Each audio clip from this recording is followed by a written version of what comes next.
What's good, y'all? It's Real with O'Neal. Man, welcome to the beginning of World War III. So, we're going to be talking about Iran, but I want to break down the Iranian/Persian culture and history because as Americans, we just kind of willy-nilly go to war and have conflicts with countries and nations that we have no idea how they operate or how they got there. Excuse me. And majority of the time, and I'm saying 95% of the time, specifically our enemies from the United States, we create the problem. We create the problem. We try to sell the solution. The solution doesn't actually fucking work and becomes a greater problem with greater consequences. And then we, as American taxpayers, have to pay with our lives and our money. And so, and of course, the affecting the lives of the people that we're fucking attacking or oppressing or brutalizing or whoever it may be. So instead of watching nonstop news about World War III happening right the fuck now, let's go back to when the United States turned Iran into a dictatorship. Let's check it out.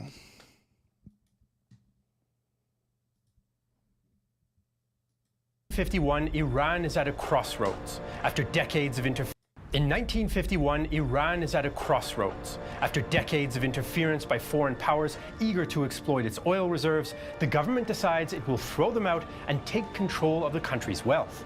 But with the superpowers' Cold War paranoia and thirst for oil, it won't be easy, especially once the CIA gets involved.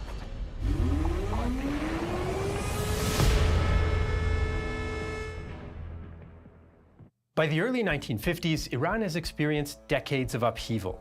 In 1921, Reza Shah Pahlavi comes to power in a British-supported coup and begins a program of modernizing and westernizing the country on the Turkish model, while at the same time resisting British and Soviet influence.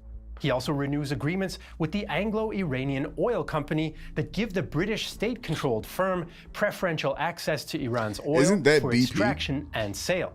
The Second World War brings dramatic changes. In 1941, British and Soviet troops invade neutral Iran to get control over its oil, prevent German influence, and open a route for military aid to the USSR. They exile Reza Shah and replace him with his son, Mohammad Reza Pahlavi, who takes the royal title of Shah. The Soviets also try to muscle their way into Iranian oil in 1944, but they fail. This game.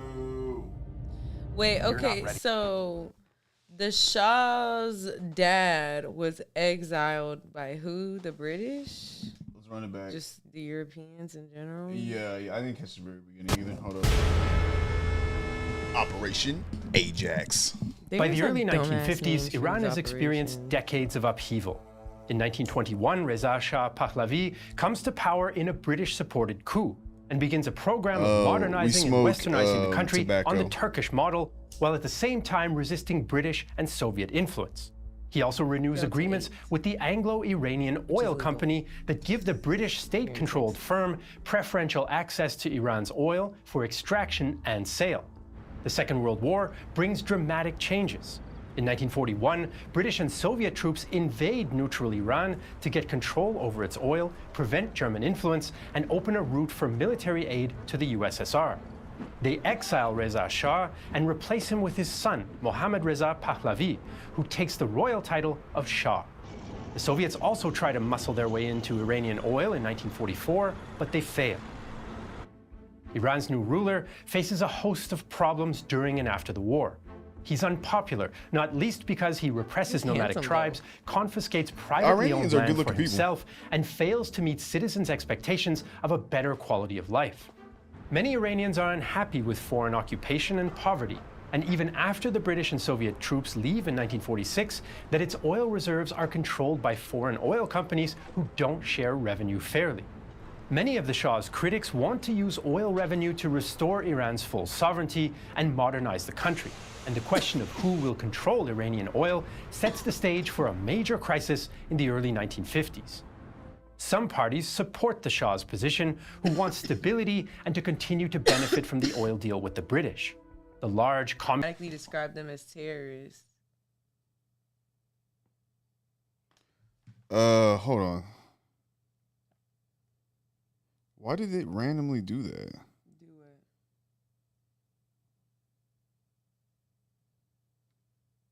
it. Hold up. It said OBS disconnected, then reconnected.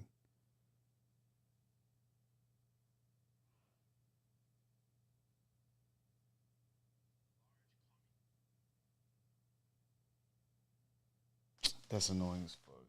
Like, I don't know what the fuck happened, man. That was weird as shit. And I'm trying to figure out why OBS is doing that. But okay, cool. Yeah, I'm back on it. It's showing 22. Boom, boom, boom. Fuck it. Let's keep going. But yeah, okay. So we're watching a video about how Iran got turned into a dictatorship through United States, Mossad, CIA, British influence and shit.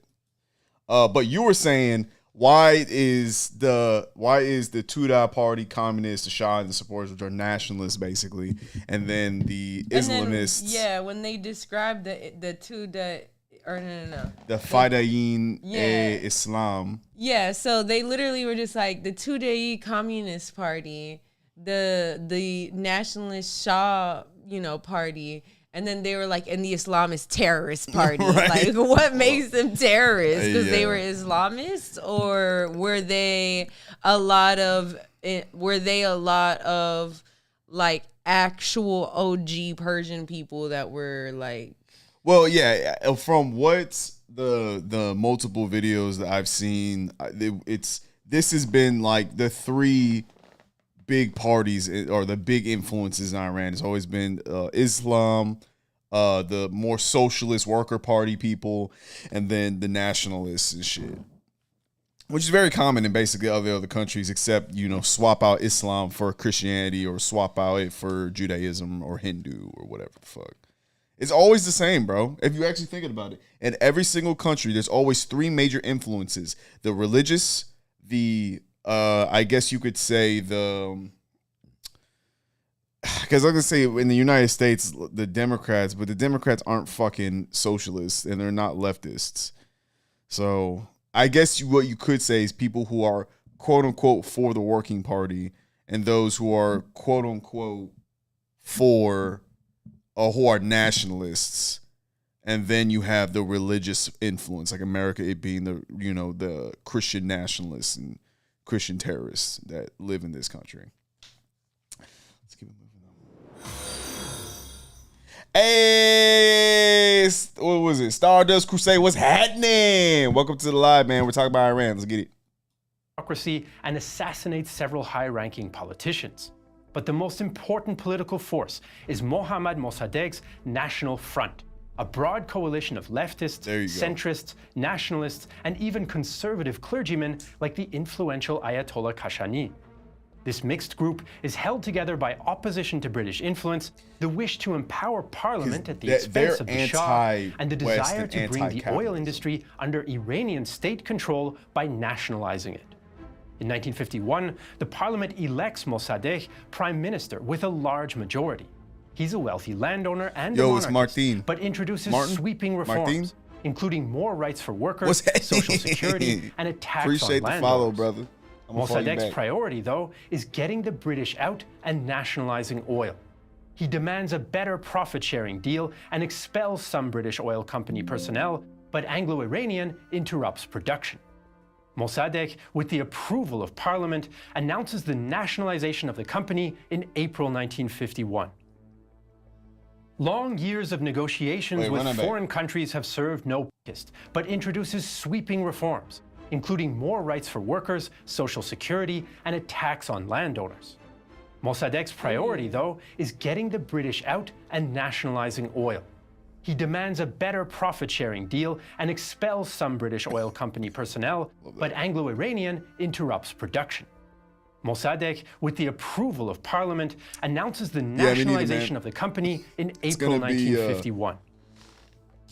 Basically, man, I'm real quick. I think that this is the next big mistake of the United States, or our reaction to it is the next big mistake. I was just telling Cece, like, I think that if you can point out a crossroads of American geopolitics and its influence and our foreign policy and how it's contributing to the downfall of the United States and the United States empire, I would point to the aftermath of 9/11 and how our foreign policy operated after 9/11. That it was, to me, the beginning of the downfall of the American empire. I'm just honestly kind of gagged that this shit is happening. I mean, I know it's been like building up to this, but I'm just like so surprised that it's happening like now. I thought something like this would happen like in a couple years, like later into like this new presidency, this new American presidency that just started. But shit, the Zionists didn't waste no time. No time. And I think it's because of Gaza. I truly believe that. You're right, babe. I think that they were planning on doing this later, giving them more time. Because I personally, how Israel operates, how the United States operates, if they can bring down a regime without having to do any type of overt military operations, they fucking will. They've done it before. And the fact that, Iran, at where it's at right now, was pretty close to being very, there was a large arm of Iranian society that was against the Ayatollah Khomeini. But every time, but the problem was that I feel like the public global perspective of Israel and the United States and the West has shattered the illusion of the West. And so now they know that they're losing support, because they knew from the get-go they need support to defeat Iran. They need the support to defeat China. They needed the support to defeat Russia. They don't have that support anymore because, oh shit, we're actually the fucking bad guys. We're the bad guys. Newsflash, everybody watching this. The United States is the fucking bad guys. We've been the bad guys since World War II. Well, shit. Depending on who you ask, we were the bad guys as soon as we fucking as soon as Europeans got on this motherfucking, got off their boats and into into America and started genociding against the indigenous natives. That's when we. But if you want to look at it at a postmodern, we are the bad guys since World War II. I got ancestral beef with America, bro. Puerto Rico's gonna be independent. Free I got Puerto Rico. Ancestral beef with the United States of America. Yeah, and do some unfinished business. And do. But yeah, so we're looking at the I'm still trying to really get a grasp on the history of Iran, so I can better understand like everything that's going on right now. Yeah. And we also, it's downstairs, but we're also reading a book right now called Arab Spring, Libyan Winter. Yeah, good book. I wanted to know a little bit about Libyan, kind of like the Libyan perspective during the Arab Spring. And the shit, bro, it's the same. It's same but different. Everybody got unique situations, woo, but it's the same shit, dog. It's foreign influence, specifically from the United States, the West, or Israel, into a black or brown country that destabilizes it and either tries to take their resources or put it in a friendly regime. And they did that. Obama destroyed Libya. Obama destroyed Libya. Libya fucking sucks to this day because of Obama. Fucking liberals. So like, let's not jump on our high horse. Let's not say that Donald Trump and the Republicans are the ones who wage war. They do wage war, clearly, but as do the fucking Democrats. They go hand in hand. Same. But yeah. Long years of negotiations with foreign countries have served no purpose. The Iranian state prefers to control its own oil production. Thanks to the nationalization of the British company, we can combat corruption in our country. Our oil profits will enable us to review our entire budget to fight poverty, sickness, and underdevelopment. Another important point, we will now be able to preserve our international interest from foreign influence. The British company has nothing more to do in our country save to return its assets to their true owners. Mm-hmm.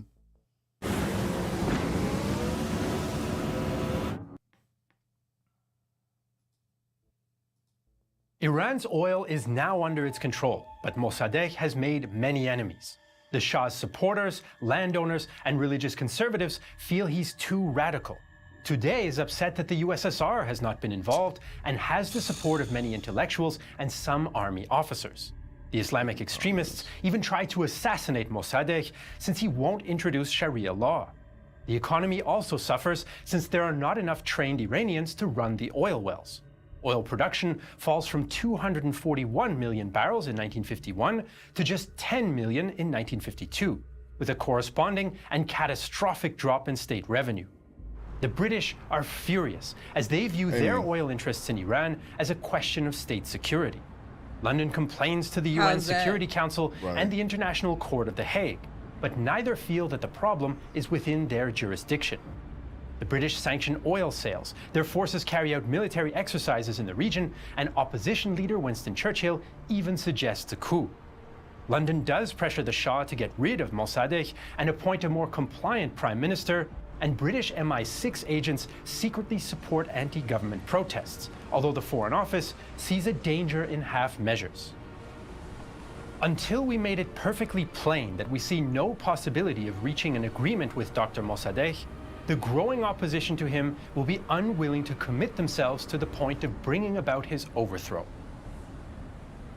Meanwhile, the United States worries that conflict between Britain and Iran might play into the hands of their Cold War rivals, the Soviets, when in reality, Moscow has a poor opinion of Mossadegh at this time. In fact, the CIA has been This is why communists suck, dog. This is why communists fucking suck. This is why the Soviets fucking suck. Why are we sucking the dick of the Soviets, bro? They sucked. They didn't help out where they should have helped out. Instead, they did what it's just like, are you aligned with us? Not with the, tenets of socialism. They didn't give a fuck about that.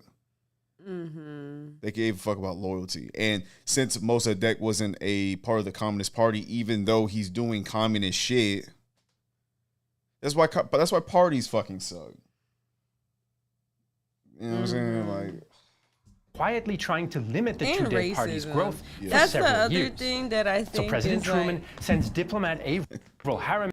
that's the other thing that I think is like kind of lame about some of the like communist socialist groups and like their messaging that they're trying to push, because it's like I don't get the idolization of the fucking, who's the dude with the white hair? and he's like The Karl Marx. Oh, Karl Marx, yeah. And the who's the other dude? There's Karl Marx. They always picture him. Lenin. Okay, yeah, I just thought it was weird, like Trotsky. like Engels. Yeah, like seeing which again, like more power to you. I guess that's their ancestors. Some of them. Right, yeah. I mean, but I just thought I was thrown off being in Dallas, Texas, seeing like UNT kids with like a Joseph Stalin pins. Which, you know first off, like, Stalin with his like side sucked. profile on it, and it's like, yeah. Well, also, I didn't really know a lot about like, I guess, communist like thought leaders or whatever. Yeah. So when I saw it, to me, it looked like the who's the other bad Russian dude? The one that's like a Nazi, basically. Stalin, nigga. Before him or after him? I don't know. See, that's my thing about the communists. Why the fuck are we idolizing them? They seem to be on weird white people shit. They were on weird white people shit. Right. So seeing black and brown people in these like white-led communist organizations, and they're being forced to read like fucking Capital and all this dumb shit by Joseph Stalin. Not that people shouldn't read it. Right. But it's this like you said, it's an assimilation. Yeah. Like, why is there no space? Why was there no space for the Iranians to, like you said, develop a beautiful Iranian socialism versus it having to be this like ugly, brutalist Russian aesthetic on everything? That's so, bro. Like, and yes, they weren't out to liberate people from capitalism. They were just trying to enslave them with Soviet socialism. Yeah, which I guess was their version of like imperialism because they weren't like super like colonial technically. You don't have to be a capitalist to be imperialist, for sure. And that's the thing about China, actually. China, even though Mao did model a lot from Karl Marx, they did develop their own form of socialism, especially nowadays. China does not look like the USSR. Its economy is not set up the same way. Its bureaucracy is set up very differently. Also, it doesn't really have a premier. It's not the same as the USSR. But it's because China is also very good because it's an old ass culture. It's very good at just like implementing new shit into their culture. And so because that's what we want all of us to do. Like you said, I want Iran to be able to implement their form of socialism, not be fucking weird socialist or weird Soviet communists. And so that's kind of the crux of this whole issue though, bro, is that like people don't let you fucking just like help people. You know what I'm saying? Like that's communists were upset because the Russians weren't involved, which and I thought the point was not to have any foreigners involved. So I don't know why the fuck y'all care about it. The Shah of them are mad because they're a bunch of fucking kings and queens and royals and shit. And then you have the Islamists that are upset because the church isn't going to be the one that's ruling the nation. Or not the church, I'm sorry, but the mosque. Theocratic nations, I don't know. Maybe it works for some people, but I don't know. Yeah. To Iran over British objections. Many Iranians, including the government, see the U.S. as a fairer partner than the British, especially because the U.S. has no major economic interests in the country. Harriman does convince the British to restart talks, but these fail, and he blames Mossadegh for being unwilling to compromise. Still, Truman and Secretary of State Dean Acheson are skeptical of British motives and veto a British plan to occupy the port of Abadan.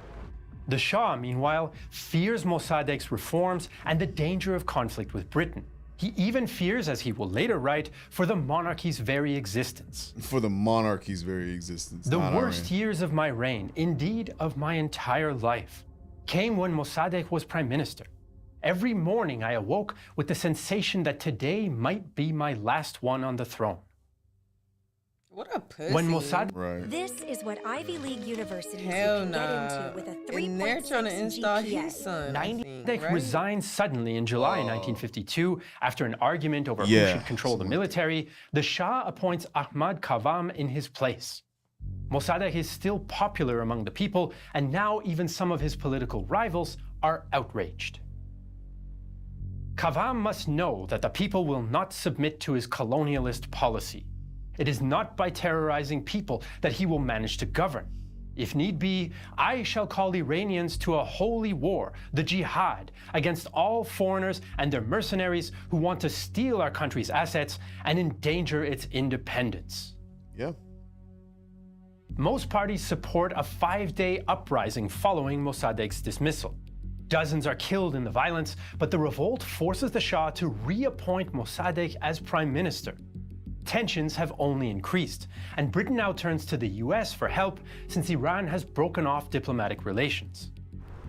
President Eisenhower's election in late 1952 changes US policy in the Middle East, as his administration adopts a more active, new-look foreign policy. President Truman had earlier supported Mossadegh and didn't want to provoke Soviet intervention by getting involved. Now, though, the intensity of the Cold War, including the recent Chinese Communist victory in their civil war and the ongoing conflict in Korea, heightens US fears about communism in Iran. There is some debate about whether US oil interests play a role in their eventual decision to launch a coup, but it's more likely that the worries about communist spread are the main motivator. Eisenhower will later share his view. Iran's downhill course toward communist-supported dictatorship was picking up momentum. For the Shah, the time had come to check that course. Why is it only a dictatorship Iranian whenever it's anti-communist political communist? figures Like, it's a and some in dictatorship Washington with the Shah now there. suspect Mossadegh of authoritarian and communist sympathies. This is how they interpret events when Mossadegh interrupts the 1952 elections before all parliamentary seats are filled, requests emergency powers from parliament, pushes for more centralized power, removes unfriendly army officers, and works with Tudeh in parliament. Several National Front allies, including Ayatollah I don't know if I agree with that Khamenei, one. break with Mossadegh in Run that protest. back. Yeah, that just seems like a fucking desperate power grab. Yeah, well, that In their Not a eventual decision power to grab, launch a but coup, desperate but it's more allyship. likely that the worries about Whoa. communist spread are the main motivator. he Eisenhower will interrupted later a share vote, his view. which is Iran's Kinda downhill dictator-y. course toward communist-supported dictatorship was picking up momentum. For the Shah, the time had come to check that course. Iranian anti-communist political figures and some in Washington now suspect Mossadegh of authoritarian and communist sympathies. This is how they interpret events when Mossadegh interrupts the 1952 elections before all parliamentary seats are filled, requests emergency powers from parliament, pushes for more centralized power, removes unfriendly army officers, and works with Tudeh in parliament. and I know that Several it's, National and I Front know that allies- shit is complex. Situations are complex, so we don't know what it was like on the ground. Like if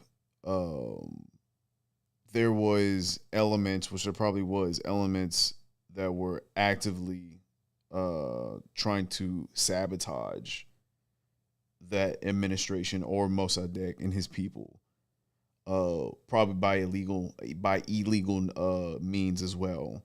It's just it's tough whenever you do that because it kind of like it validates people's fears that you are gonna be like a communist dictator, and that's on that what stopping an election and making people give you emergency powers is It's kind of dictator vibes. that's what Palpatine did.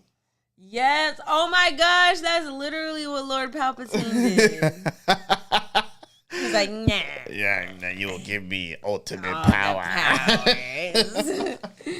Ooh, yeah. Yeah. You know what I mean? So I mean, maybe we look that portion of what happened there to give more detail. But yeah, that doesn't help your case, dog. I'll be honest with you. Even though I believe what he was doing, but the ends does not justify the means, bro. Clearly, Right. you know what I'm saying? I mean, It didn't work. So basically, like, he was cool at first, and then he basically went and, like, I mean, like, yeah, you associated with like the weird communists that like glazed Karl Marx. Like we were just talking about, that's what you went and did, and then you just made it look like you're just like a fanatic. Well, I'm okay with collaboration to a certain extent, because if you're gonna collaborate with anybody in that government, it would be the communists. So yeah, but these communists are like more like Russia loyalists. It sounds like it. We can look it more up, but you're probably right about the leadership. But just like, I'll be honest with you, just like with PSL, like I personally think that the leadership of PSL are a bunch of undercover cop like collaborators, but not everybody in PSL. Yes. You know what I'm saying? And so there's people who are really for real down for the revolution in PSL. Yes. They might not be part of leadership. So you still want to collaborate with them. Mm-hmm. And so I don't know if that was the situation here, but doing it this way though, demanding centralized powers and then start firing. I understand firing some people, I get that, but demanding powers and then stopping an election, Maybe he had to. Maybe there was going to be an attempt on his life. That's the thing, bro, with history and shit. Like, you don't know what was really going down right then and there. What he was being told, what was going on, the situation, his people around him, his advisors, his best friends, his parents, or whatever the fuck. You know what I'm saying? Like, what the whole story was. But I will say that you probably still will try to avoid that, simply because it doesn't work, bro. You do that shit, it validates everybody's fears. It justify, even though it still shouldn't, but your critic, people on the fence about you now are gonna go with your critics, because you're like, well, your critics were correct technically. You did some dictator shit, and then bada bing, bada boom, you're probably gonna get assassinated. And like, you're gonna get assassinated anyways, but you might as well have stuck to your fucking principles. You know what I mean? And well, maybe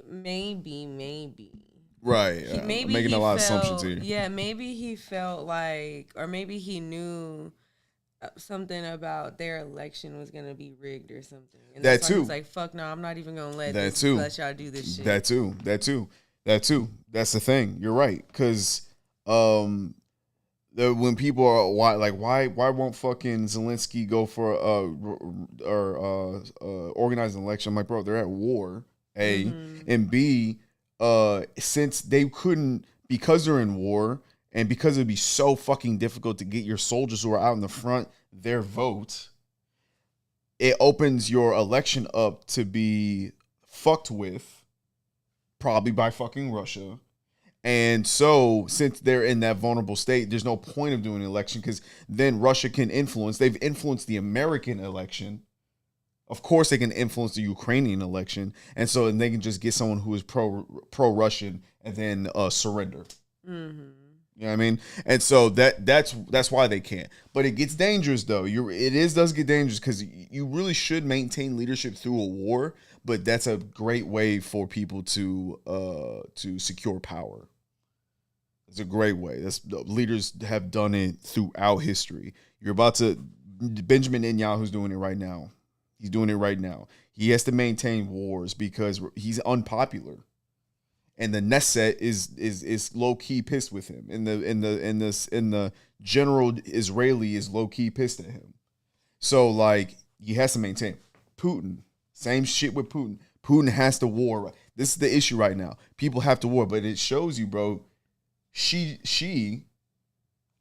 still is decently popular with his population, even though he is a dictator. But he is relatively popular with them, from what I'm from hearing from the outside, at least. It's just interesting.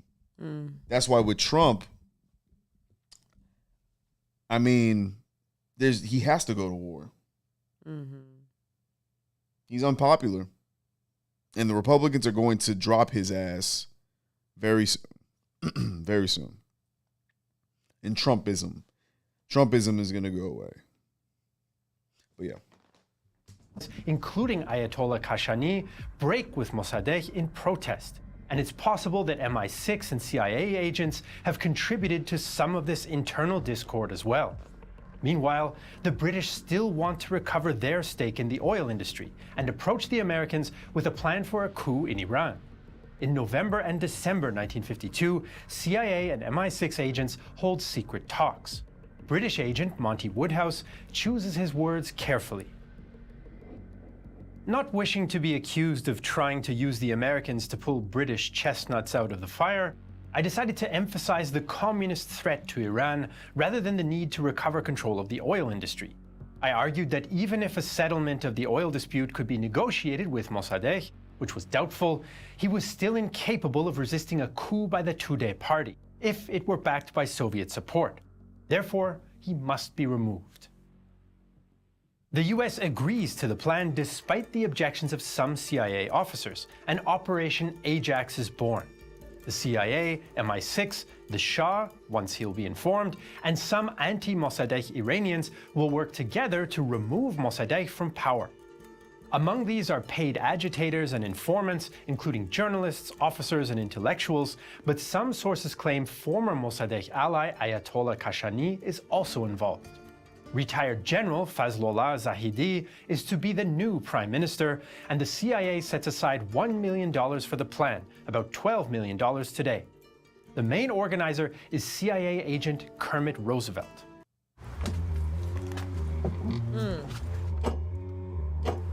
Battery's dead. In early 1953, anti-National Front propaganda appears in Iran, including several new newspapers, and several major anti-Mossadegh riots take place, especially after he dissolves the parliament via a rigged referendum. Agents also target members of parliament and army officers to turn them against the prime minister. In August, Operation Ajax goes into action, an episode whose events and interpretations are still controversial today. The Shah is hesitant to move against the popular Mossadegh openly and distrusts the British. He only agrees after reassurances from Roosevelt. On August 15, 1953, Mohammad Reza Pahlavi dismisses Mossadegh with a CIA-drafted decree and has several ministers arrested. But the Shah's decree is illegal as Parliament has not approved it, and Mossadegh is tipped off, possibly by today.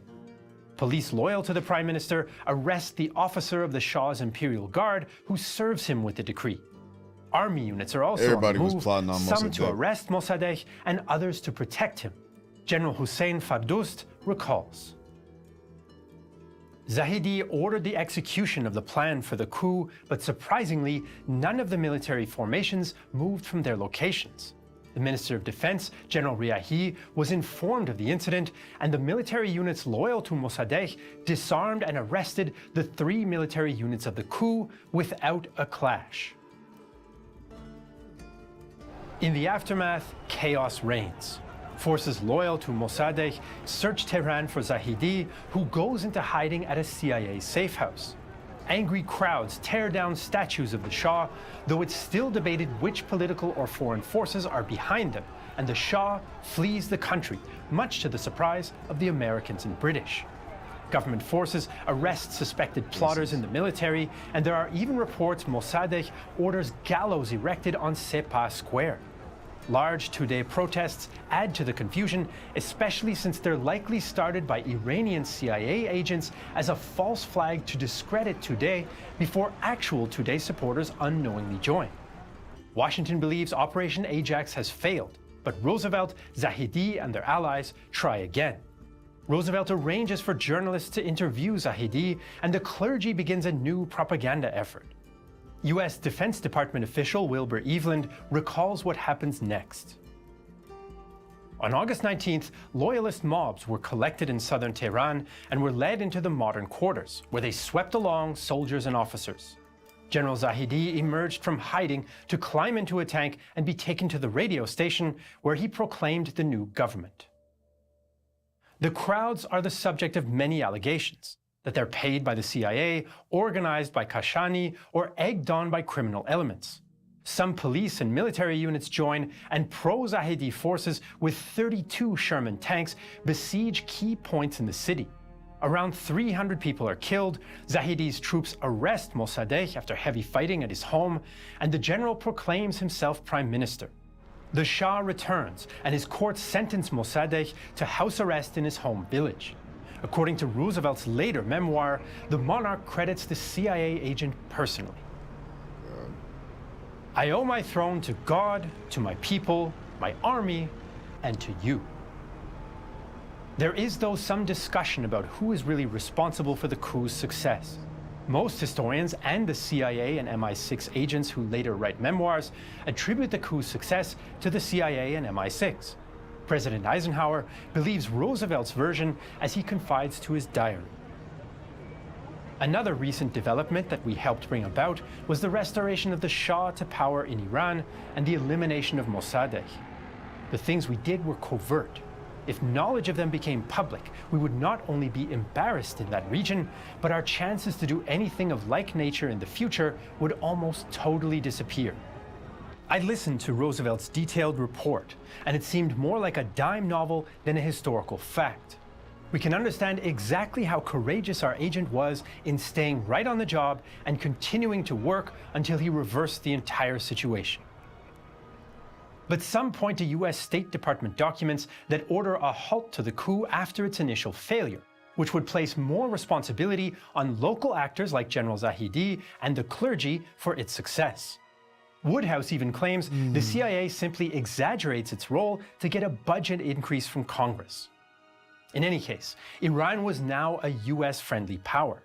The Shah's government supports US interests and opposes Soviet ones most of the time, and the Anglo-Iranian Oil Company, soon renamed British Petroleum, resumes the extraction and sale of Iranian oil, now joined by US companies.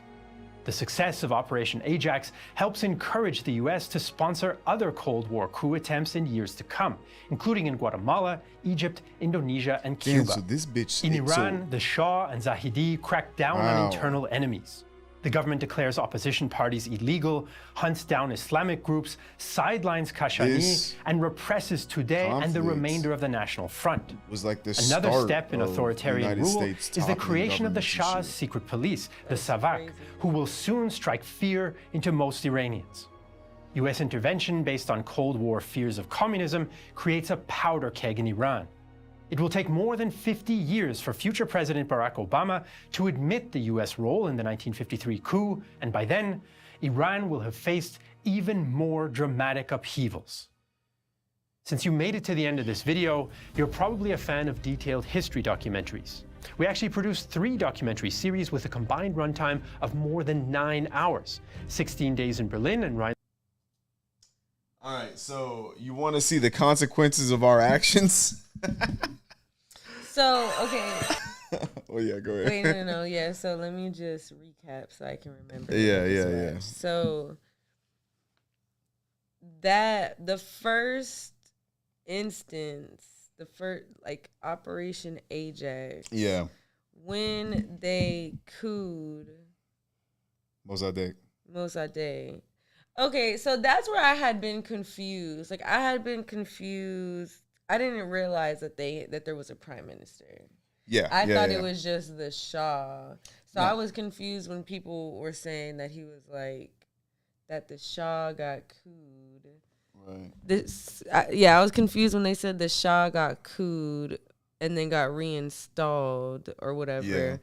But did he technically coup them? So, yeah, did Mossadegh coup them? Yeah. In a way, yeah. But here's the thing. Well, yes, in a way, but it was done so without the influence of a foreign power.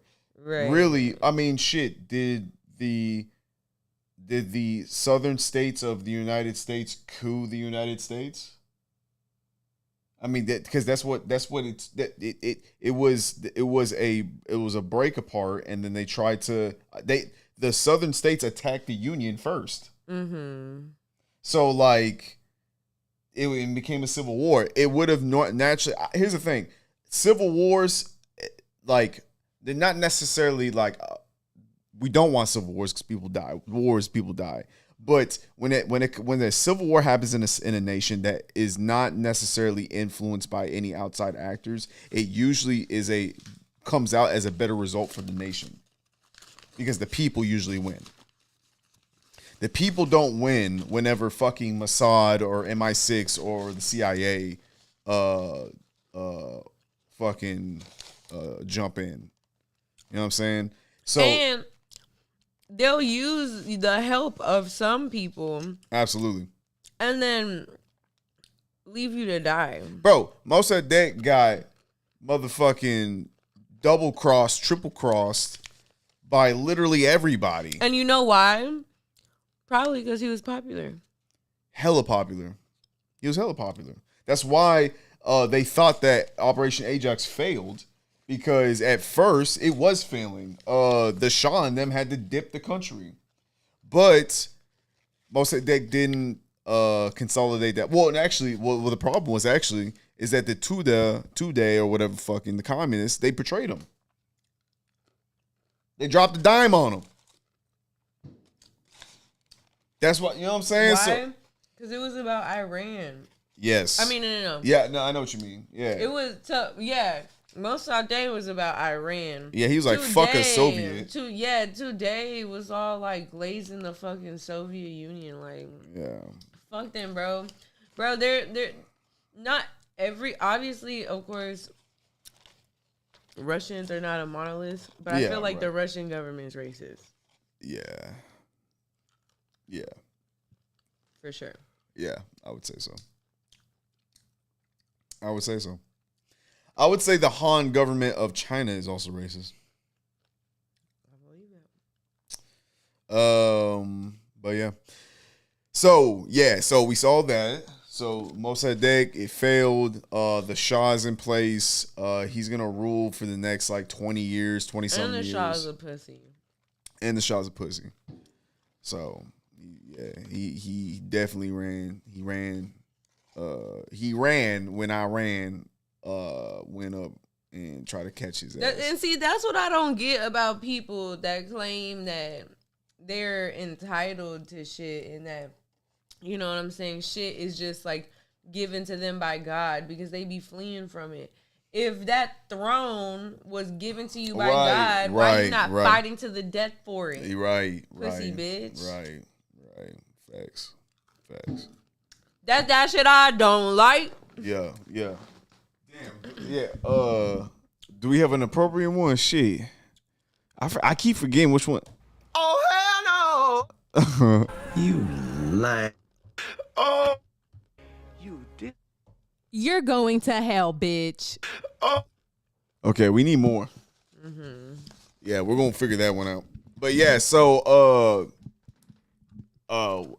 cause and effect.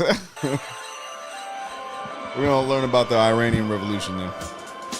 Don't mind me, y'all. I'm just going to eat a bunch of my big bag snacks. She's snagging.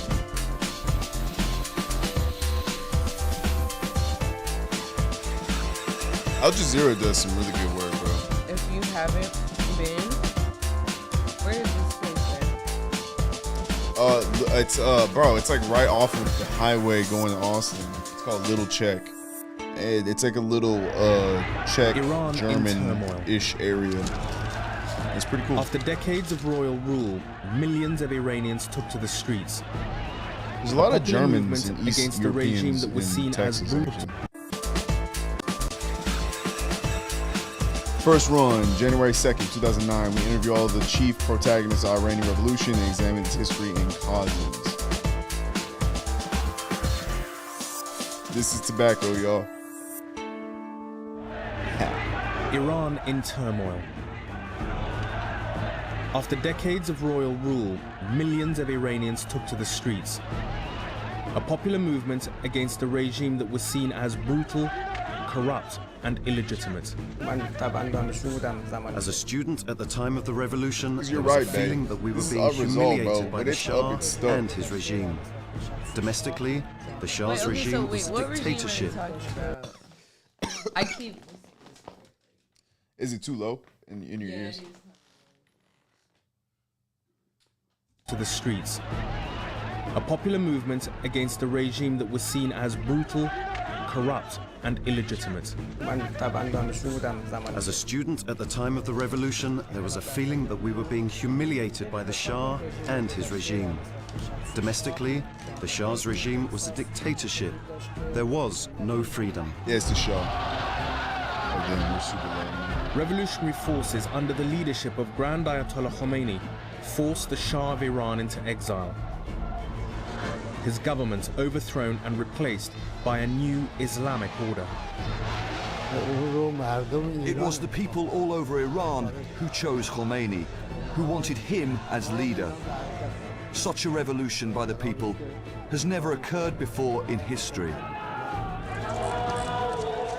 The Islamic Revolution would take Iran along a new path, one that brought it to war with its neighbor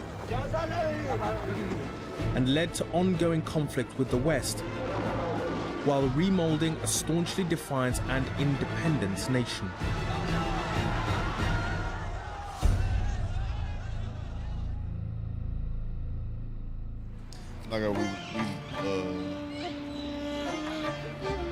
This is in the heart of one of the most populated and congested cities in the world.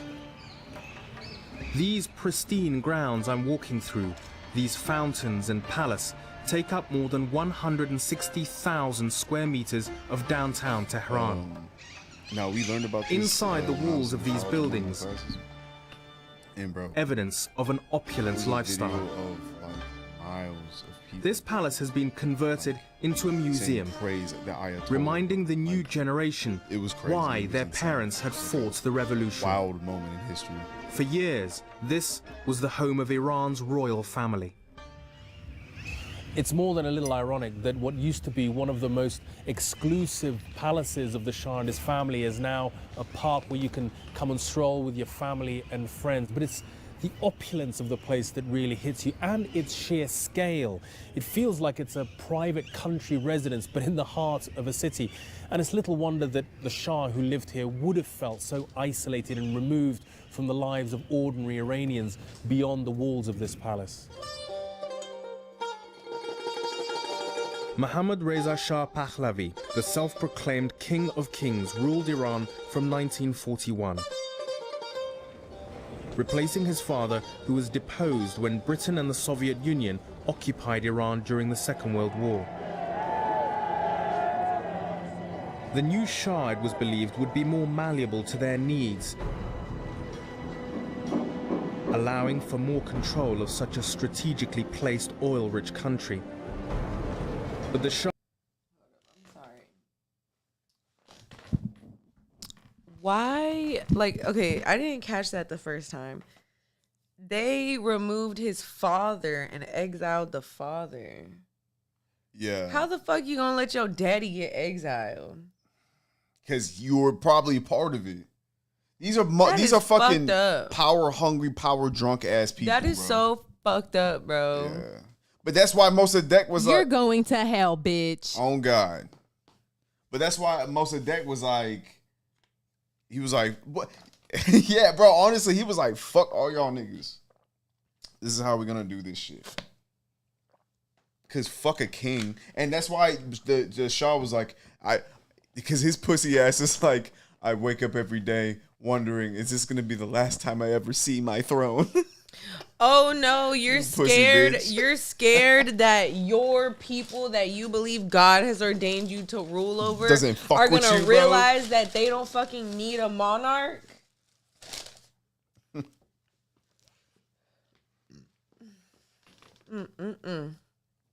Shah's closeness to foreign powers always made Iranians question his legitimacy. This was the Achilles heel of the monarchy, was that the monarchy was really brought to power by first the British and therefore beholden to imperial power. And the only way nationalists could really reassert authority over Iran was to get rid of the Pahlavi monarchy. The seeds of discontent were planted early in the Shah's reign.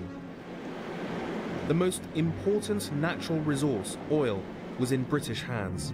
The rights bought at the turn of the 20th century for a mere fraction of their true worth. So everyone complains that the tech market is crashing and burning and there's layoffs everywhere. Most Iranians who worked in the oil fields in Abadan lived in squalor, while the British lived in privilege. I used to go to the city, go to buy something. I used to stop at the bus stop, which was run by the company. In the heat of the summer, 50 degrees, I used to stand in that bus stop for nearly half an hour. A number of buses would come, but because they had a red tape, it meant that only the British staff, I could not use that bus. I had to wait for the buses which were allowed to take the run. There was a famous club in Abadan which the British staff used. And there was a sign outside that club which said dogs and Iranians are not allowed. The fiercely nationalist, democratically elected Prime Minister, Mohammad Mossadegh, who had made it his mission to nationalize Iran's oil, threatened British control of the industry.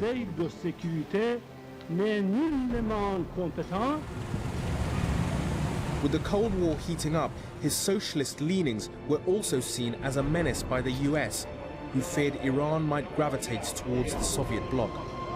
The British and Americans agreed Mossadegh had to be removed.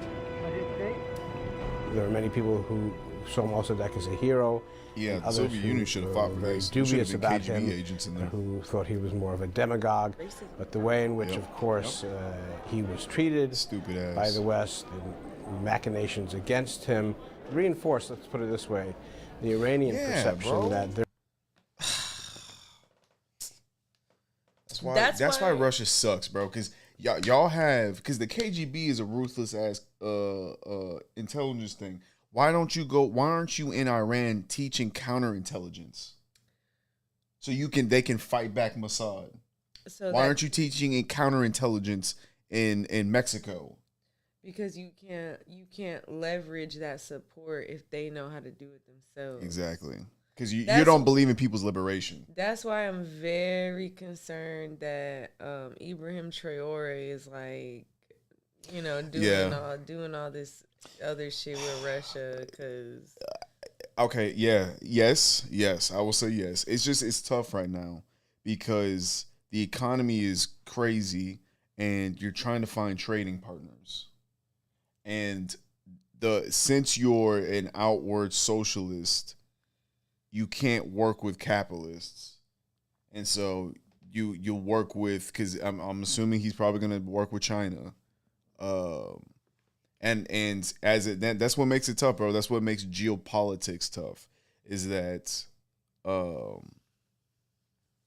there might be a situation where you have to, because you need to trade something specific for your people, since you can't you either don't have the manpower, or it's going to take time to train enough people, but you need a specific resource, but you have allies that you can trade with. But it might be a certain case where you only have a handful of allies you can trade with, and all of them are dictators. So what do you do?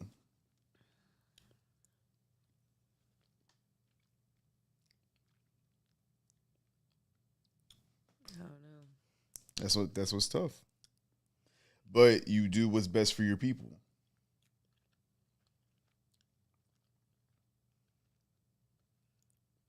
That's what you should do. And the United States and the bigger powers, they hunt those people, because those people will fight for their people's interests first, over the interests of a fucking Chinese company or a Russian company or a United States company. Because I believe Traore is the man that he will deal with Russia. But if Russia starts disrespecting his country, he'll stand on all 10 toes like he would against the United States. Yeah. No, I know him and his folks think about all the different sides. Yeah, I'm sure we're not you know what I'm saying? He has a staff that are that do this type of shit. But that's I'm assuming. Well, we say that though, shit, but I'm assuming. I mean, shit. If he survived this many coup attempts, he definitely got a team. Yeah, true. He definitely got lots of people around him that love him. That's why I think he's like, he must be like a generally good person, bro, to survive that many assassination attempts. Yeah, because most times people get assassinated because people around them don't really fuck with them. Mm-hmm. And then it gets split. The fact that your people all fucking love you, like you said, and wouldn't turn, because I know for a fact that the CIA or Mossad has or MI6 has tried to reach out to one of his people. Bro, one of his people literally went on record and was like, bro, one of these Western ass motherfuckers literally asked me to kill my president while he was praying to Allah. Yeah, that's because that's disrespectful. Like, bro. Because that's the only time when Ibrahim Traore is so locked in. The only time that he will be vulnerable is when he's praying. When he's talking to God. And is he vulnerable when are you vulnerable when you're talking to God? But no, he's not vulnerable. You know why? Because the people around him do not go for that shit. Yeah. Facts. Yeah, man. Pray for that, brother. Mm-hmm. Their country was constantly interfered with by foreign powers. I'm gonna be like one of those old ladies. I'm gonna put a picture of him up. The CIA engineered coup of 1953 put the Shah firmly in power. Mossadegh lived out his days in his family home under house arrest. Iran's modern-day political hero was silenced. So was any talk of the former leader. I think Mossadegh was very popular, to the day he was overthrown, and therefore, once he was overthrown, became virtually a non-person in Iran in 1960. So this is 7 years after the overthrow of Mossadegh, and you could still not mention Mossadegh by name in the newspapers or in the press, because the government, the Shah too, wanted him forgotten. Do this to raise your credit score fast? Have you seen this guy before? The guy that says, paying your bills on time raises your credit score, right? Wrong. Bro, what Mossadegh just come? Is he alive still? Mossadegh would never be forgotten. And as the Shah forged closer ties with Western governments, anti-American sentiments increased. The Shah's mistake was that he himself didn't make decisions. Instead, they were made by foreign counselors. Bro, the Shah sounds like a pussy, bro. He sounds like a pussy. Planning things for the Shah. To critics, it appeared that he was more concerned with cultivating an extravagant lifestyle than with running the country. He and his family were frequently pictured in the company of some of the world's most influential people, often hosting parties of spectacular opulence. In 1963, the Shah announced an ambitious modernization program. It seems to me around that period, the kind of stranglehold that the events of 1953, the overthrow of Mossadegh, had over the regime were broken, and the Shah felt much freer then to experiment a little bit on his own. The so-called White Revolution included plans for land redistribution as well as extensive social reforms. And for the first time, women would be allowed to vote. The Shah, a lifelong fan of Western culture, appeared to be imposing Western ideals upon Iran. Ours is a policy That's a of good thing. participation in embracing all men and women, which sometimes go further than those of even, for instance, the Scandinavian countries. We are not too concerned about what others might think of the system. The results speak for themselves. There is no doubt that land reform changed the face of Iranian society. It took a feudal economy and turned it into a capitalist modern economy. But these reforms were not well received by all in Iran. They eroded the influence of landowners and the clergy, and many clerics were outraged. Land was not redistributed. They sold the uncultivated lands to deprived farmers. It wasn't given away. They had to pay in installments for 15 years. The peasants were left with nothing and so they just abandoned put their everybody in villages debt. and lost their way of life. The Yeah, Shah we're gonna did not do anything to redistribute benefit it with the a people. bill. Here's your bill for this. Oh, we bro. weren't paying you. We weren't charging you before. Yeah, bro, the propaganda was propagandizing, bro. I'm thinking like, Yeah. okay, well, maybe this nigga. They're like, nah, bro, they just gave us debt, dog. No, yeah, because I remember that they said like, oh yeah, and the Shah like he did He helped women. did land redistribution. Yeah. 'Cause when they were talking about Mossadegh in the context of him being the dictator. Yeah. And that was a very neoliberal move to do that call it redistribution, and also give women the right to vote. Because like in neoliberalism, to be a neoliberal, it's about liberties. You have the liberty to do A, B, and C. Under capitalism though. And so yeah, we'll give everybody freedom, but you're all enslaved by the capitalist system. And in this case, it would be monarchical capitalism, which is probably even worse. Outside where we're a plutocracy, where we have companies, he would just be the company basically, which is a disaster. This was going to be a recipe for fucking. I mean, it fucking was, obviously. You know what I'm saying? And so, but that's what pisses me off. It's like it's the liberals, the social liberal victories. They use that to justify further economic enslavement, which this economic enslavement inevitably erodes these rights anyways. Yeah, I mean, just like with women's financial shit, right, in America, the reason why I feel like women started being able to get credit cards, because that's the thing that older ladies always say, oh, we couldn't even have credit cards back then. We couldn't without, our husband signing, or our husband applying. And it's like, yeah, probably because the banks realize, like, damn, these hoes want to spend money so bad. Why don't we just give them debt? Because it's bitches that be women that be applying for all types of the, like, store credit cards. Yeah. But, all types of unnecessary credit. They just let you participate into capitalism. Yeah, they're like, oh, shit.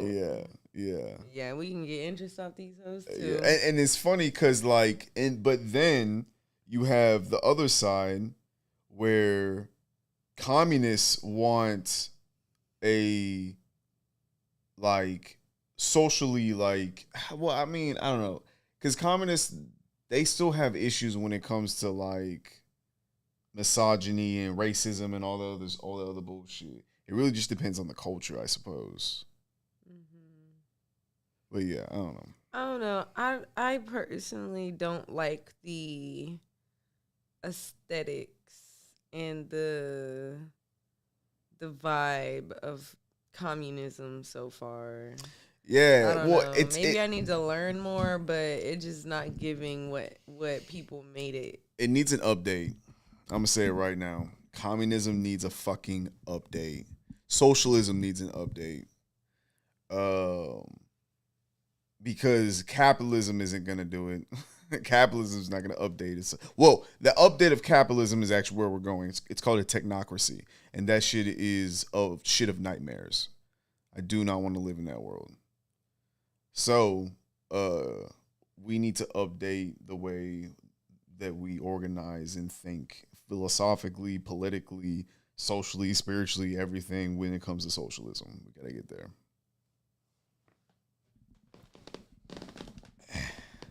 Wait a minute. One religious scholar was particularly critical, insisting that the White Revolution was aimed at bolstering foreign interests in Iran and further eroding its Shia traditions. Grand Ayatollah Ruhollah Mossavi Khomeini said that the only white thing about this revolution was the influence of the White House. It's often said that in '63 it was the White Revolution, land reform, women's rights that triggered off the Khomeini movement. Those are partly true, but I think more important was in '63 the Shah gave extraterritorial rights to American military officials. And this then fitted into this nationalist perception that the Shah was not really a patriot. The term Khomeini used that had resonated, that this was a capitulation to Western imperialism. Khomeini's criticism of the reforms and of the Shah was harsh and uncompromising, as was the Shah's response. Khomeini was arrested and imprisoned, sparking off protests in the holy city of Qom, where Khomeini was based. These Oh, his soon spread hometown to cities war, bro. across Iran, a sure sign of Khomeini's growing popularity. Oh my God, worship. In response, the Shah's security forces launched a crackdown, igniting even more protests throughout the country.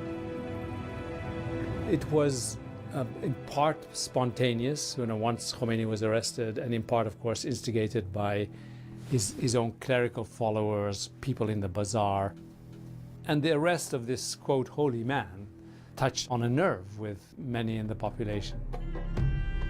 Khomeini was exiled, his life spared because of his respected religious status. With the cleric in Iraq, the Shah pressed ahead with his modernization program. The country initially prospered, but the over-ambitious plans were soon to fragment Iranian society, and the seeds of discontent started to bloom.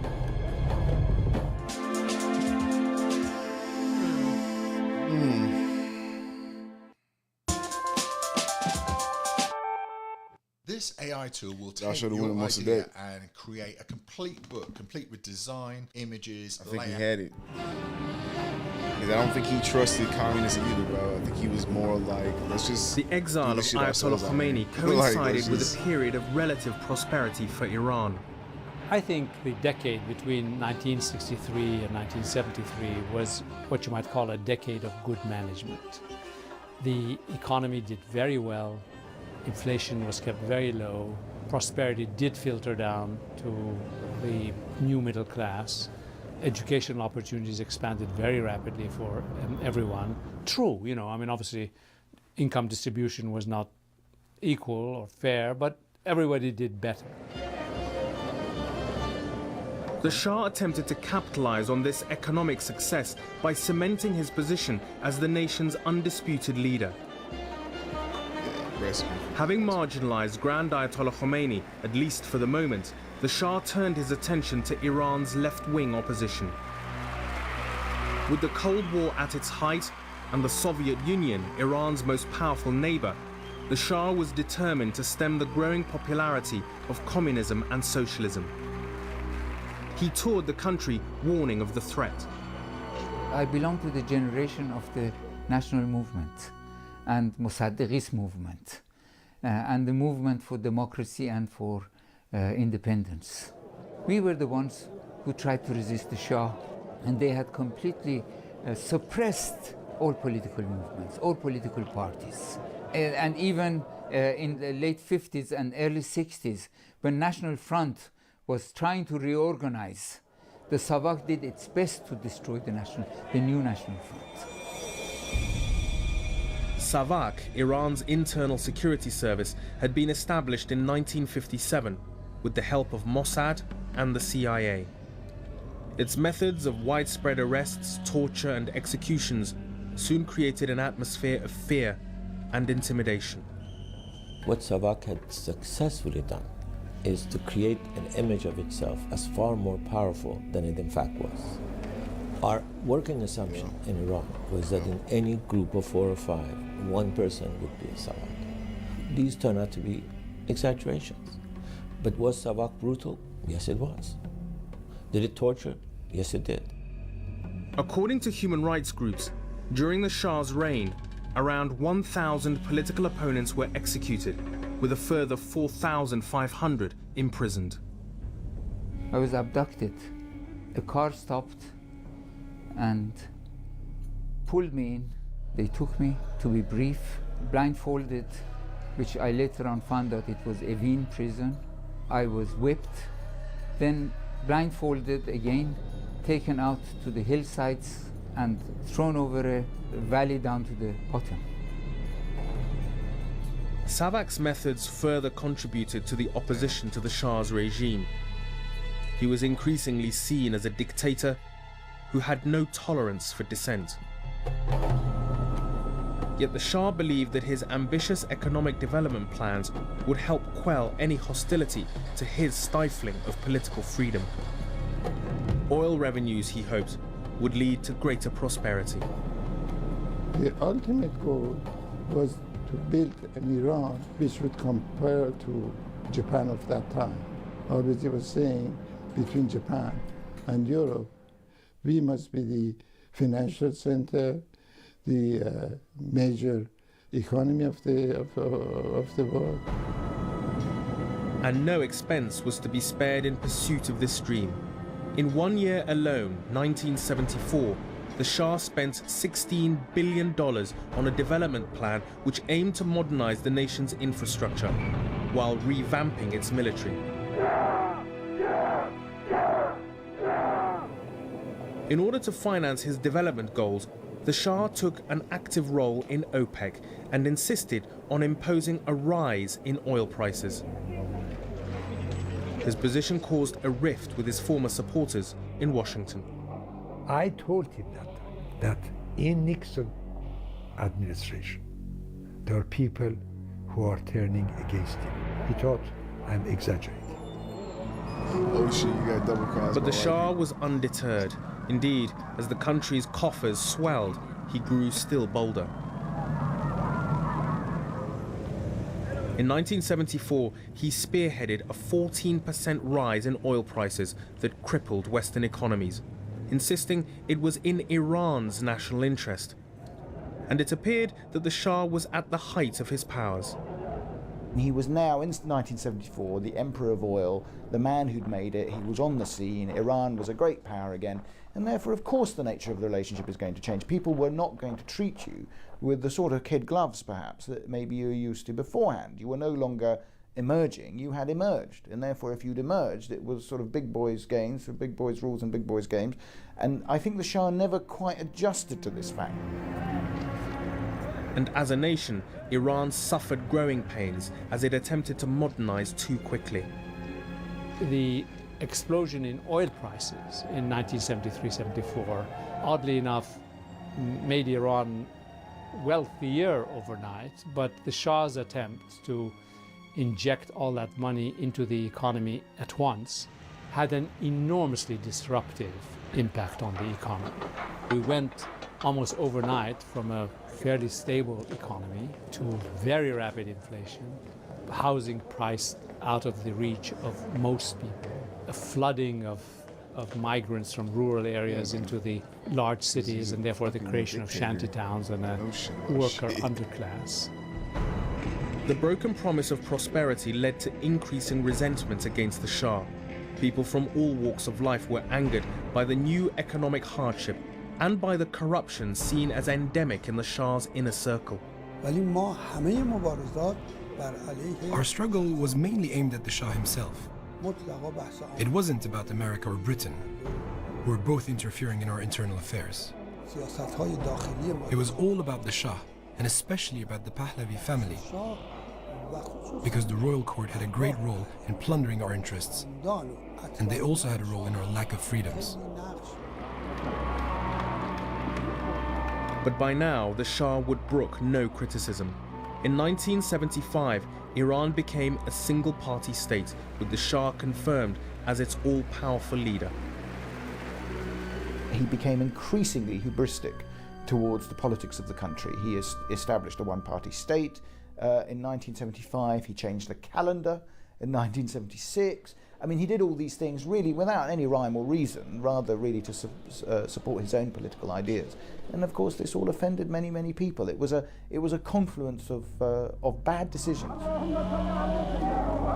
Yet the Shah remained convinced he had the support of religious clerics who he believed were united against communist elements. It was to prove a fatal miscalculation. The mistake the US made in Afghanistan in the 80s, thinking that the bin Ladens of the world are potential allies against Soviet Union, the Shah made in the 60s and 70s. He strengthened the clergy, thinking that they would fight the communists. Religious people played the long One of the game. Shah's fiercest critics had a far-reaching influence on all opposition movements. Even from his exile in Iraq, Grand Ayatollah Khomeini's condemnation of the Shah and his foreign allies was resonating through the very heart of Iran, fomenting the protests that would quickly develop into a revolutionary movement. Inside Iran, any voice of opposition was crushed brutally. Khomeini was exiled, and from there he had this freedom to speak out against the Shah. No one inside could dare to do that. Therefore, gradually, he became the main speaker of the opposition inside Iran, and he was continuously attacking the Shah's brutality. And the people would soon begin to desert the Shah.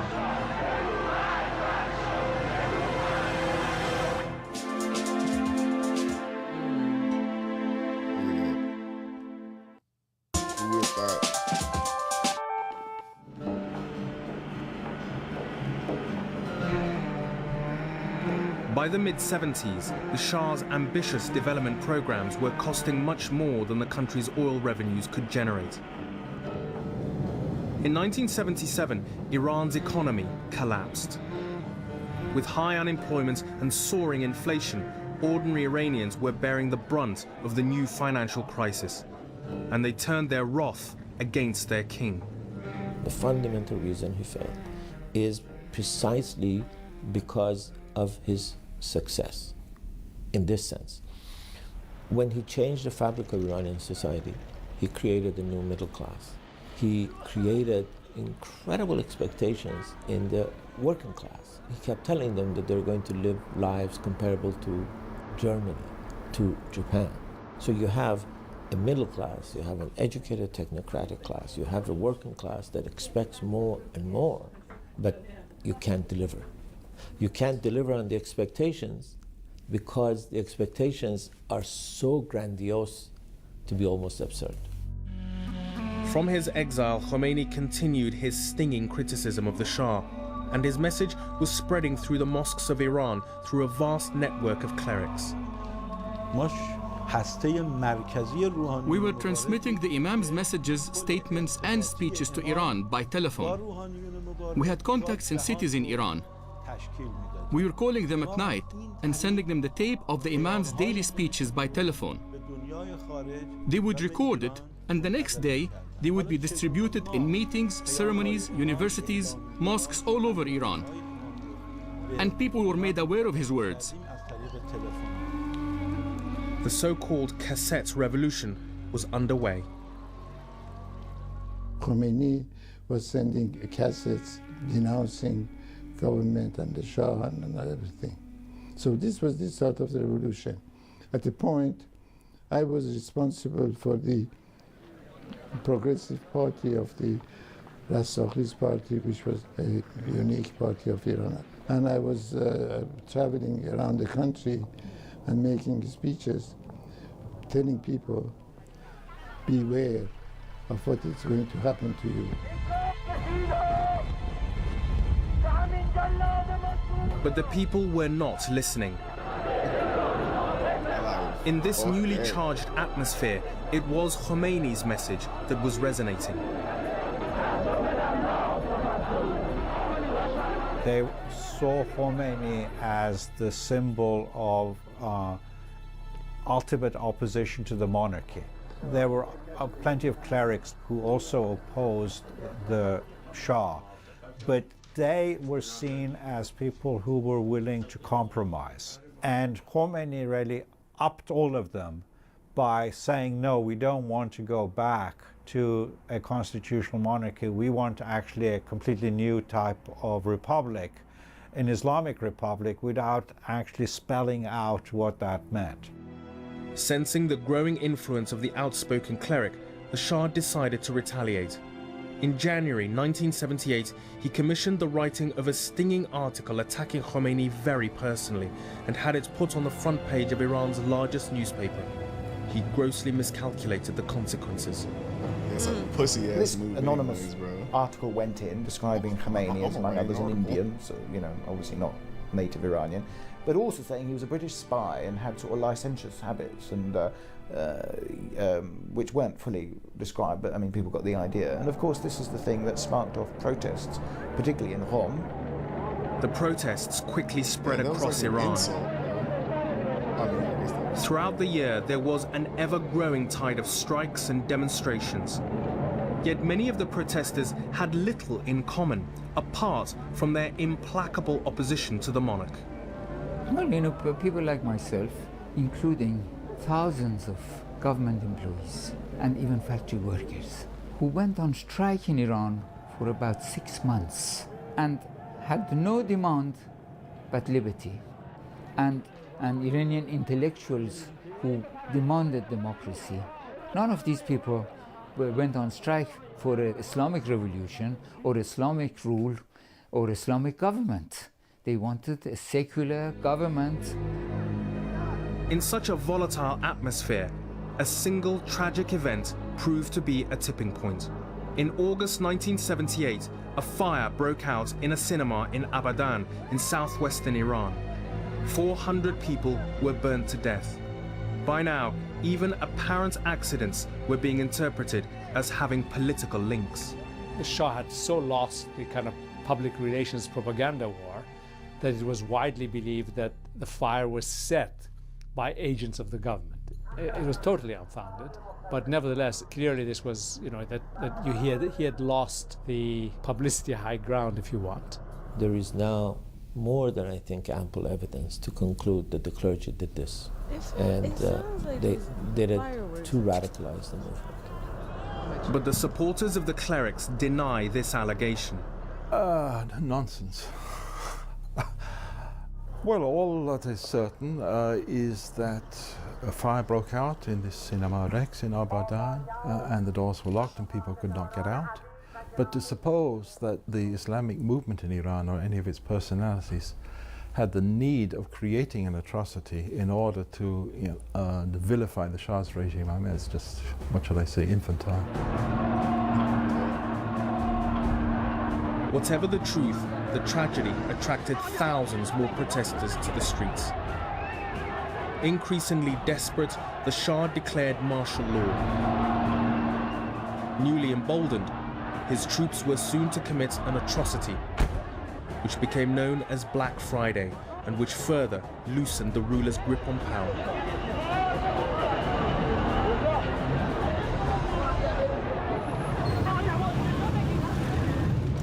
Today, Shahada Square looks like any other busy intersection in the south of the city, but it is of huge historical significance because it was here at the end of 1978 that opposition to the Shah turned from protest to open revolution.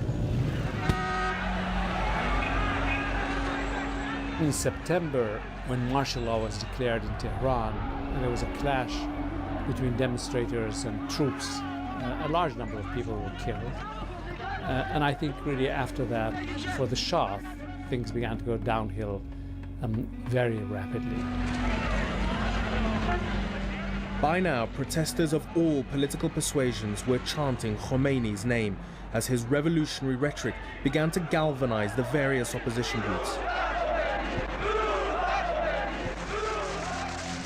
In a desperate attempt to silence his most outspoken critic, the Shah convinced the then Vice President of Iraq, Saddam Hussein, to expel Khomeini from the holy city of Najaf, from where he had continued to agitate against the Iranian ruler. Saddam Hussein's a bitch. In October 1978, Khomeini and his entourage found refuge in the small town of Neuf-le-Château, just outside Paris. But if the Shah had hoped that the expulsion would silence his nemesis, he was mistaken. All of a sudden we went to Paris and we got a great opportunity to announce what the movement wants. That by itself influenced what is going on inside Iran. By late 1978, it appeared that revolution was truly in the air. But even at this late stage, it was far from clear that the world was about to witness its first Islamic uprising. Certain groups in particular rallied late and opportunistically and marginally to the cause of the revolution, in the assumption that the religious scholars, Imam Khomeini in particular, would not have the ability to govern. That, for example, the leftists made the assumption that, we are, the certified revolutionaries. We're the people that know about revolution. Let this old man motivate the masses, and then, we will claim our birthright of ruling the country. And even the clerics themselves, many of whom had been imprisoned with other political opponents, did not seem to believe that they were the powers behind the throne. 6 months of my prison was spent with the people who became leaders of the Islamic Republic. I was in prison with Rafsanjani, Montazeri, Mahdavi Kani, almost the whole who's who of the Republic. I was in the same cell block. I ate with them, we talked to them, I played volleyball with them on a regular daily basis. And if you had told them or us that exactly a year and a half from us, you guys will be the rulers of Iran, both of us, them and us, would have told you that you need to see a psychiatrist. But the Shah was unable to lock up all of his opponents. And on the streets of Iran, the protests grew ever more vociferous. No longer were the crowds yelling, "The Shah must go." Now, the screams of death to the Shah had become a common refrain in the streets of Tehran. The Shah was devastated by the revolution, and he was devastated by seeing pictures of himself being burned, and pictures of the Empress being burned in the streets. And when he finally did get to see those, when he saw the hatred of the people for the regime, he was totally devastated. By now, almost every section of society was united in opposition to the Shah's reign. There were people from all classes of society. I remember watching one demonstration in November from a high-rise, so you could really kind of look down on these crowds.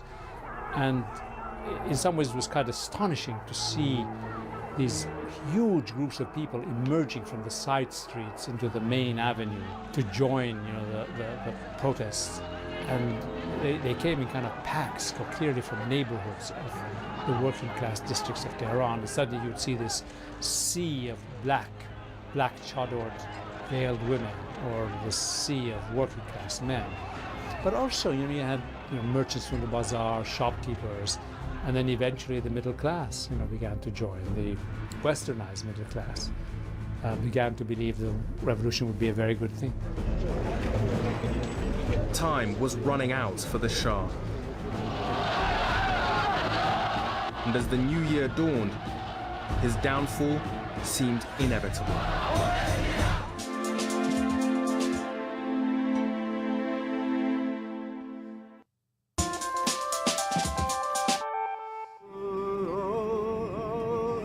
On January the 16th, 1979, with the streets ablaze and his rule in tatters, the Shah fled the country never to return. At a stroke, 2,500 years of Persian monarchy. The Minister of Foreign Affairs, and who's gonna be over our natural forests. Yeah. Because Sharia law, I don't know I don't know enough about Sharia law. However, I don't believe it goes into, or the Quran goes into major detail on the breakdown of a modern society, like a modern bureaucracy. Because today there is a prime minister. There's a prime minister and a president of Iran. And they do a lot this is my issue. This is my issue for real. Is that they're talking about a new form of government. Is this a new form of government, or did you just swap the Shah out for a religious leader? What's the difference between a prime minister and a president? Depending on the country, but a lot of times the prime minister might operate more domestic things, where the president does more foreign things. Yeah, or it just really depends. It's just I actually don't disagree with the prime minister president bureaucracy. It basically chops the executive office in half, which I think he should, because the executive position has too much power. So, but yeah. Came to an end. خروج شاه اولین مرحله پیروزی ملت ماست و ما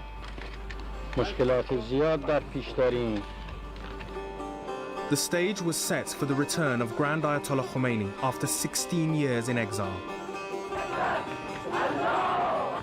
2 weeks after the Shah's departure, Khomeini and his entourage prepared to leave Paris, bound for Tehran. We were a little nervous that they might hijack the plane and take us to an unknown place and then arrest us, because the Shah's secret police, SAVAK, was still in charge and active. But we were mostly thinking about the fact that we were going to be in Iran in the next few hours and what the people's response would be like to our presence there. But they needn't have worried. For Khomeini's supporters, waiting for him in Iran was a day they had long dreamed of, but thought they would never see. I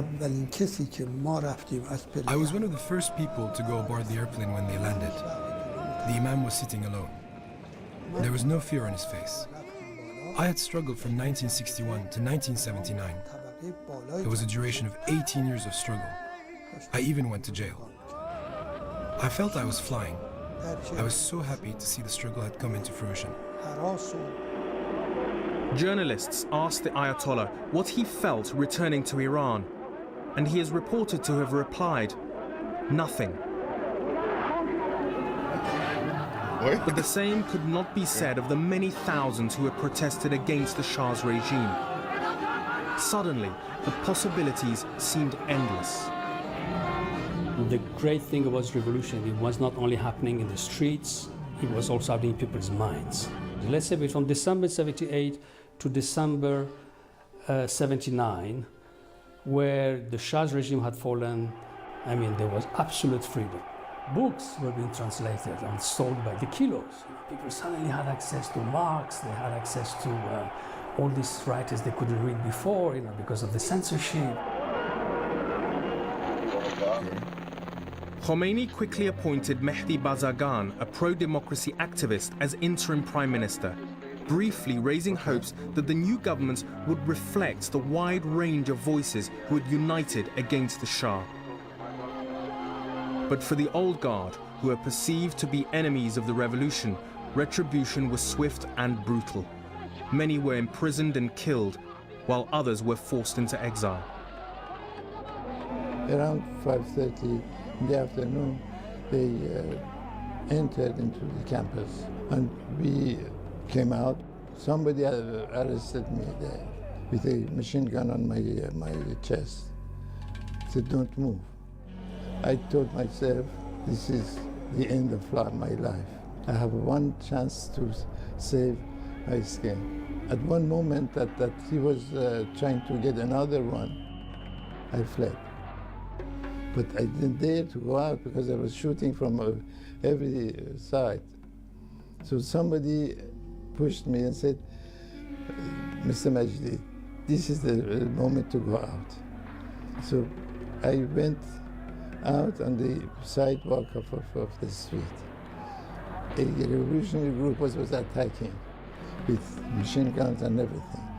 They were shooting from inside, so they didn't pay attention to me. Within weeks of his return, Khomeini appointed Ayatollah Khalkhali to establish a new revolutionary court to deliver Islamic rulings. Khalkhali would become known as the hanging judge. Under his direction, hundreds of former government officials and SAVAK agents were executed. We had, in the first weeks and continuing into the first months of the revolution, drumhead trials which lasted a few minutes, often held in the middle of the night, in which ministers, military officers, members of the security services of the old regime were tried, sentenced to death and executed. And every morning we woke up to see in the newspapers these gory pictures of bodies, with bullet holes in them, who had been assassinated the previous night. As scores were settled with many of the Shah's extended circle, some felt that the revolution was losing its way. The day I sort of changed perspective on the revolution was this day, this very instant when I took this photograph. These were the first 4 generals, one of them Nasiri, the head of the Savak, Rahimi, in charge of the of Tehran, Khosrodad, Najid. They had been executed the night before, and they were executed after a secret trial. We, by we mean the nationalist element within the revolution, we wanted open trials. Yeah, because first of all, they had, we wanted them to have a chance to defend themselves. But many of the newly empowered clergy felt that these trials were fully justified. I am against the death penalty. It wasn't just Khalkhali. He was involved in the committees to fight drugs. It was the revolutionary courts and the revolutionary council who wrote up the laws and followed them. So those people who had killed and tortured people, youngsters, and murdered on the streets, should we keep them and give them breakfast and lunch? And then what would they do? Grand Ayatollah Montazeri was once destined to be Ayatollah Khomeini's successor as supreme leader until the two fell out. He claims that many of the court's rulings were arbitrary. Anyway, most of them were baseless. No proper trials. They were like puppet courts. I protested, and I wrote an official letter to the imam. They'd shut the doors of the prison, and they were just executing people. With the Shah's former supporters out of the way, and the military having declared itself neutral, the Islamic Republic of Iran was formally founded on April 1st, 1979. All the perceived symbols of Western decadence were destroyed. The reign of the Shah was over forever. But his ability to provoke opposition remained undimmed. After leaving Iran, he had sought refuge in several countries, and in October 1979, he arrived in the US for cancer treatment. The visit provoked uproar at home and set in motion a chain of events that continue to reverberate 3 decades later. On that morning, it started to rain. I clearly remember that. And I looked out my window, and there are these young, I wouldn't say kids, but, college age, 17, 18-year-olds mostly, with posters of Khomeini and some of them with clubs in their hands, climbing over the gate in droves. And the first thing that I realized is that they started to head toward my office, which is only maybe 50 yards away.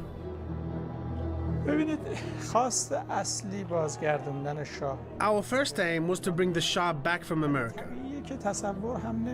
But of course we knew it was unlikely to happen. But all protests are like that.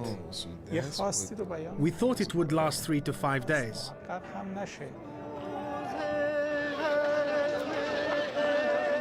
But instead, a hostage crisis unfolded that was to endure for 444 days.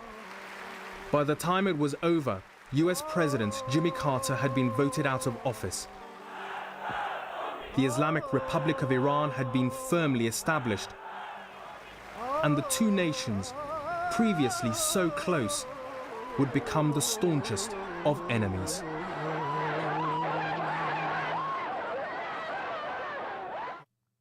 Damn.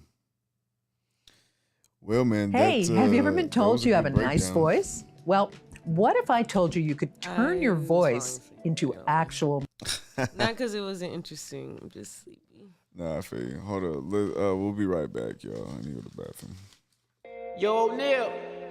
I don't think they ready, man. Yeah. The revolution will be televised. O'Neal reporting live. So real, it's no disguise. Think outside the margin line. Pardon, a little different from your average politician. Catch me Sunday through Thursday, YouTube, Facebook, and I be twitching. You be twitching? Well, you know what I mean. Talking about the game, man. And if you stick around, you see that. The revolution will be televised. It's so real, it's O'Neal. It's so real, it's O'Neal. It's so real, it's O'Neal. Revolution will be televised. it's so real, it's O'Neal, it's so real, it's revolution will be televised. Real with O'Neal. Yo, O'Neal, I don't think they ready, man. The revolution will be televised. And O'Neal reporting live. So real, it's no disguise. Think outside the margin line. Pardon, a little different from your average politician. Catch me Sunday through Thursday, YouTube, Facebook, and I be twitching. You be twitching. Well, you know what I mean. Talking about the game, man. And if you stick around, you see that the revolution will be televised. It's so real, it's O'Neal, it's so real, it's O'Neal, it's so real, it's revolution will be televised. It's so real, it's O'Neal, it's so real, it's O'Neal, it's so real, it's revolution will be televised. Real with O'Neal. Yo, O'Neal, I don't think they ready, man. The revolution will be televised. And O'Neal reporting live. So real, it's no disguise. Think outside the margin line. Pardon, a little different from your average politician. Catch me Sunday through Thursday, YouTube, Facebook, and I be twitching. You be twitching. Well, you know what I mean. Talking about the game, man. And if you stick around, you see that the revolution will be televised. It's so real, it's O'Neal, it's so real, it's O'Neal, it's so real, it's revolution will be televised. It's so real, it's O'Neal, it's so real, it's O'Neal, it's so real, it's revolution will be televised. Real with O'Neal. Yo, O'Neal, I don't think they ready, man. The revolution will be televised. And O'Neal reporting live. So real, it's no disguise. Think outside the margin line. Pardon, a little different from your average politician. Catch me Sunday through Thursday, YouTube, Facebook, and I be twitching. You be twitching. Well, you know what I mean. Talking about the game, man. And if you stick around, you see that the revolution will be televised. It's so real, it's O'Neal, it's so real, it's O'Neal, it's so real, it's revolution will be televised. It's so real, it's O'Neal, it's so real, it's O'Neal, it's so real, it's revolution will be televised. Real with O'Neal. Yo, O'Neal, I don't think they ready, man. The revolution will be televised. And O'Neal reporting live. So real, it's no disguise. Think outside the margin line. Pardon, a little different from your average politician. Catch me Sunday through Thursday, YouTube, Facebook, and I be twitching. You be twitching. Well, you know what I mean. Talking about the game, man. And if you stick around, you see that the revolution will be televised. It's so real, it's O'Neal, it's so real, it's O'Neal, it's so real, it's revolution will be televised. It's so real, it's O'Neal, it's so real, it's O'Neal, it's so real, it's revolution will be televised. Real with O'Neal. Yo, O'Neal, I don't think they ready, man. The revolution will be televised. And O'Neal reporting live. So real, it's no disguise. Think outside the margin line. Pardon, a little different from your average politician. Catch me Sunday. All right, y'all. Martin, man, I don't know if you still watching, man, but we've been driving all day, so we're gonna call it a day. But hey, y'all, appreciate it. It's Real with O'Neal, man. You can catch me again on Tuesday. I'll be doing Spanish, and then Wednesday and Thursday I'll be playing video games. Wednesday, Thursday, and sometimes Fridays I'll be playing video games. So yeah, hit me up, Real with O'Neal. Check out the Sam Foundation video; it's pretty sick.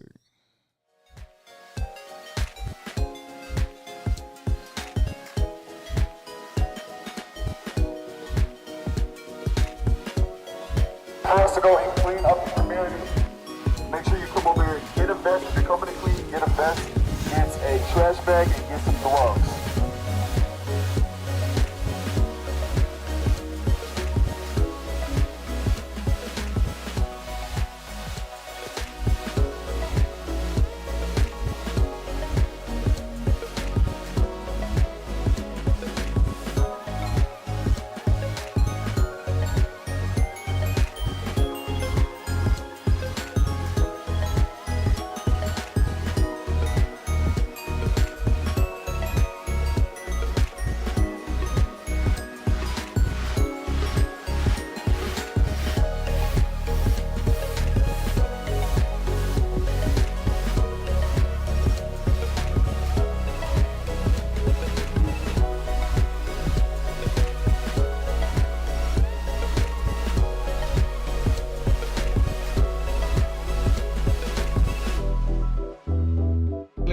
just coming in strong like always. Who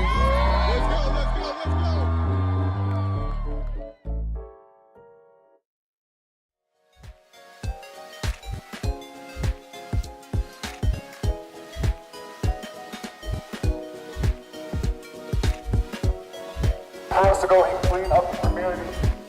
Make sure you come over here, get a vest. If you're coming to clean, get a vest, get a trash bag, and get some gloves.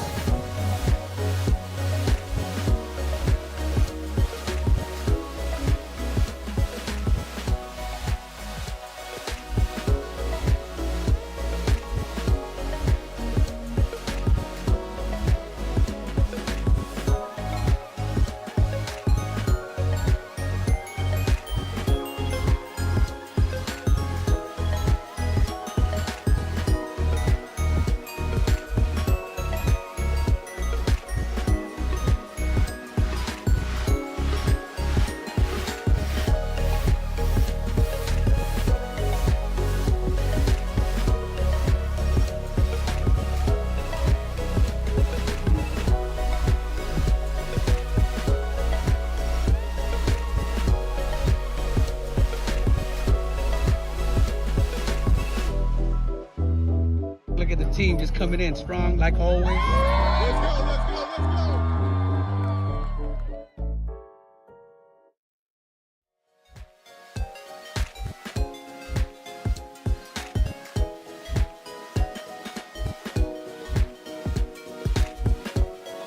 wants to go and clean up the community? Make sure you come over here, get a vest. If you're coming to clean, get a vest, get a trash bag, and get some gloves.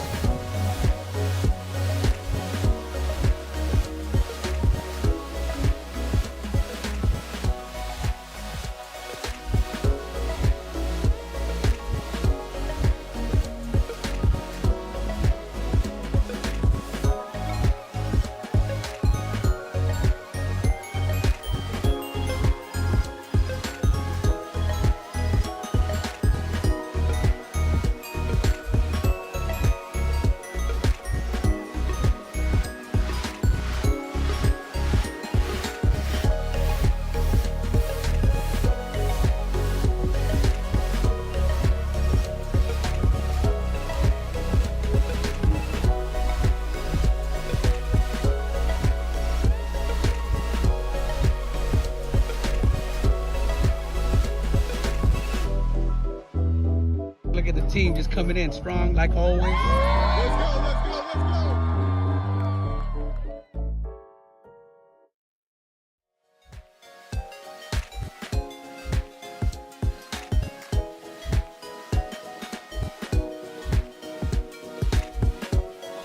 Who wants to go and clean up the community?